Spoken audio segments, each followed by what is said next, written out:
Hello बच्चों, कैसे हैं आप सभी। चलिए इस वीडियो में हम समझेंगे क्लास 4 की वर्कशीट नंबर 52A जो कि 23 अगस्त 2021 की वर्कशीट है और आज का हमारा विषय है हिंदी। यहाँ पे आप अपना नाम लिखेंगे और यहाँ पे आप अपनी टीचर का नाम लिखेंगे। तो चलिए वर्कशीट शुरू करते हैं। नमस्ते प्यारे बच्चों, आशा है कि आप स्वस्थ और खुश होंगे। आइए आज की कार्यपत्रिका मीनू और निधि की बातचीत के साथ शुरू करते हैं। मीनू और निधि आज पार्क में मिले। आइए उनकी बातचीत को बोलकर पढ़ते हैं और कार्यपत्रिका को पूरा करते हैं। तो देखिए यहाँ पे दो लड़कियां हैं जिनकी बातचीत हमें दिखा रखी है। तो सबसे पहले इनकी बातचीत को हम पढ़ेंगे। ये बोलती है, सुनो निधि, आज मैं अपनी बहुत पुरानी सहेली रजनी से मिली। तो ये लड़की बोलती है, कौन रजनी? तो ये बताती है, रजनी मेरी सहेली है। रजनी दिल्ली में रहती है। रजनी के माता पिता रजनी को बहुत प्यार करते हैं। रजनी की एक छोटी बहन भी है। रजनी उसका बहुत ध्यान रखती है। तो ये सारा बताया है इसने रजनी के बारे में। पर यहाँ पे आपको कुछ अटपटा लग रहा होगा, जैसे कि बच्चों, क्या आपने ध्यान दिया कि मीनू बार बार रजनी शब्द बोल रही है जो अटपटा लग रहा है। आइए मीनू के बारे में बोले हुए वाक्यों को दोहराकर पढ़ते हैं। तो देखिए यहाँ पे जो वाक्य दे रखे थे उन्हीं को अब इस रूप में लिखा हुआ है। अब देखिए जो नए वाक्य हैं वो हैं, रजनी मेरी सहेली है। अब रजनी की जगह लिख दिया है वह दिल्ली में रहती है। और फिर रजनी की जगह पे लिखा है उसके माता पिता उसे बहुत प्यार करते हैं। उसकी एक छोटी बहन भी है, वह उसका बहुत ध्यान रखती है। इन वाक्यों में रजनी के स्थान पर वह, उसके, उसे, उसकी शब्दों का प्रयोग किया गया है। ये सभी शब्द सर्वनाम शब्द कहलाते हैं। देखो, या तो हम किसी वाक्य में संज्ञा का प्रयोग कर सकते हैं, उस संज्ञा की जगह पे हम कुछ शब्दों का प्रयोग भी कर सकते हैं और उन शब्दों को ही कहा जाता है सर्वनाम शब्द। ठीक है, जैसे कि संज्ञा के स्थान पर जिन शब्दों का प्रयोग किया जाता है उन्हें कहते हैं सर्वनाम शब्द। यानी किसी भी संज्ञा की जगह जब किसी दूसरे शब्द का प्रयोग किया जाता है तो उसे हम सर्वनाम शब्द कहेंगे, जैसे कि यह, वह, उसके, तुम, हम आदि। तो इसके बेसिस पे हमें पहले प्रश्न का उत्तर देना है कि नीचे दिए गए शब्दों में से सर्वनाम शब्दों पर सही का निशान लगाइए।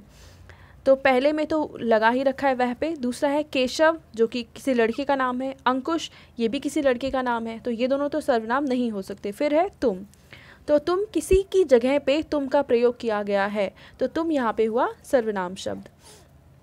अगला है उन्हें, बुढ़ापा, आगरा। आगरा तो किसी जगह का नाम है तो ये संज्ञा हुआ। बुढ़ापा भी संज्ञा है, उन्हें यहाँ पे सर्वनाम शब्द है। अगला है माता, आप और सीमा, तो यहाँ पे आप एक सर्वनाम शब्द है। अब दूसरा प्रश्न देखते हैं। नीचे दिए गए वाक्यों में से सर्वनाम शब्द को छांटकर लिखिए।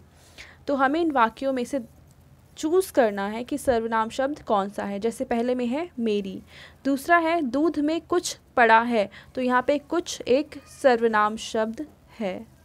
ठीक है, दूसरा प्रश्न है यहाँ पे हम इसी गांव में रहते हैं, तो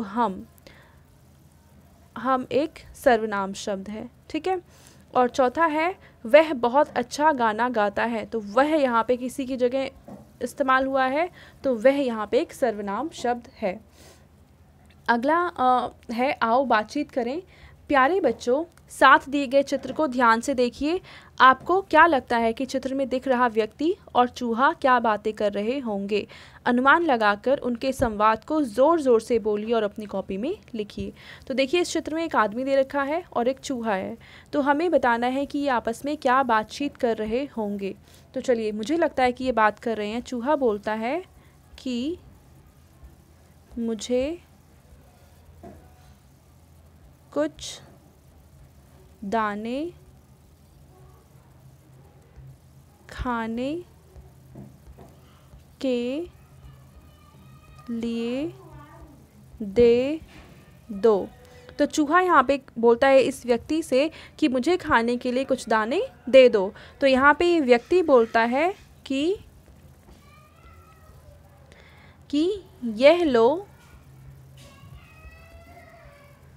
पर इससे ज़्यादा मैं और दाने नहीं दूंगा। तो ये बोलता है कि ये लो, पर इससे ज़्यादा और दाने मैं तुम्हें नहीं दूंगा।